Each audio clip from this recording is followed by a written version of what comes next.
Well, hello there, and thanks for joining us.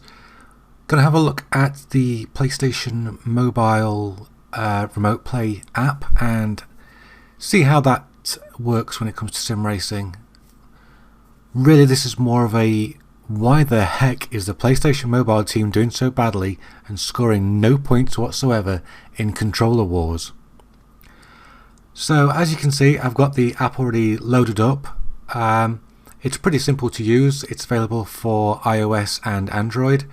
Just get them from your relevant app store. It'll take you through the process of connecting the apps step by step. So we're going to do a search for the PS4, which is in the same room as this phone, but still it's going to take absolutely forever to do it.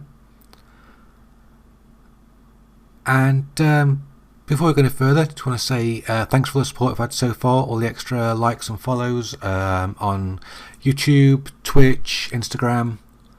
And of course, if you want to sponsor this team and get your name or your business on the car livery, you can do that at my Patreon, which is linked down below. So you can see we've actually logged into the PS4. I've already got a little race ready. Well, not a race, it's a time trial, just to show you the controls. Now, the controller does have a, there we go, virtual stick. Just one virtual stick, which is the left stick, and for some reason it's right in the middle of the screen.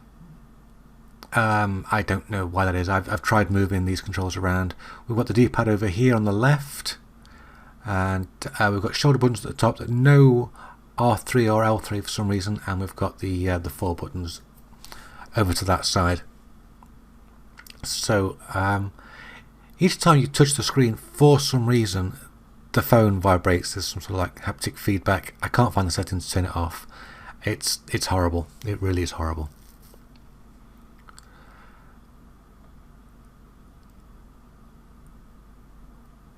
There you go. If you touch the screen, you've got share in the bottom left, you've got options in the bottom right, you've got the PlayStation button in the middle.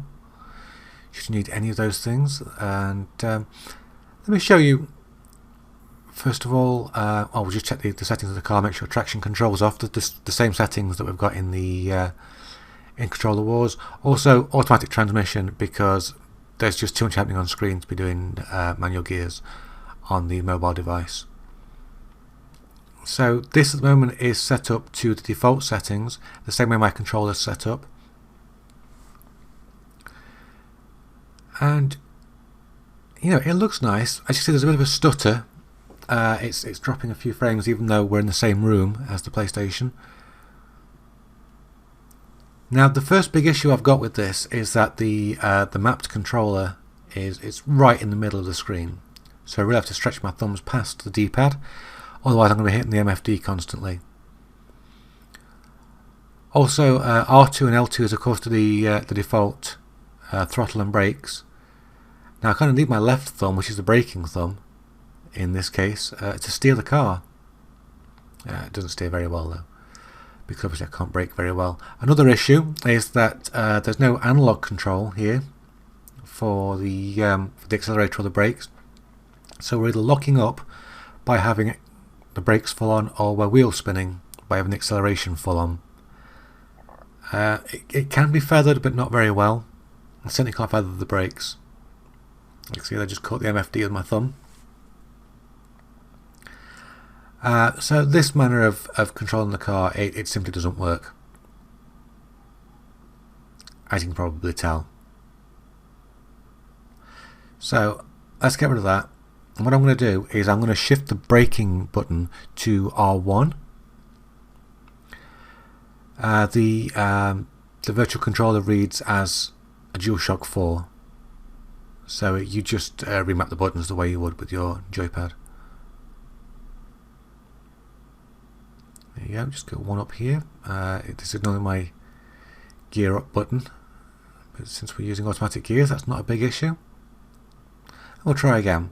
So this time we've got acceleration and brake on the right hand side, which leaves our left thumb free to do some steering.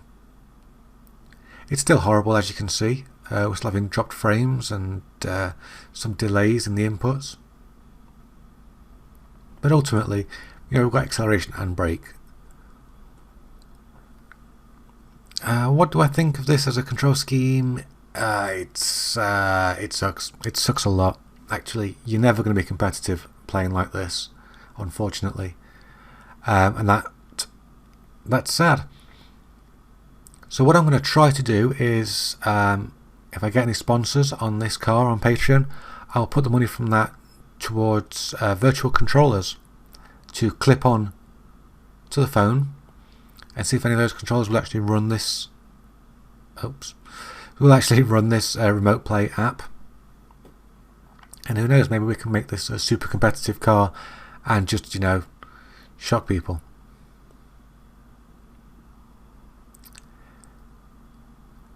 It's just all over the place. It's definitely easier by putting both accelerator and brake onto one side, but it's just not good.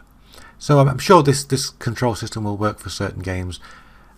Sim racing, it's not right for it. What I'm going to do for Season 2, instantly, here's a preview of the Season 2 livery for this car. It's been much improved. I've done a lot of work on it. What I'm going to be doing is I'm going to remap steering to the D-pad, because I don't really use the MFD during the controller war tests, and I will put accelerator and brake controls on the virtual stick. I know that's a little bit crazy, but that'll give us analog acceleration and brake. Overall, this is horrible, but we can improve it, I think.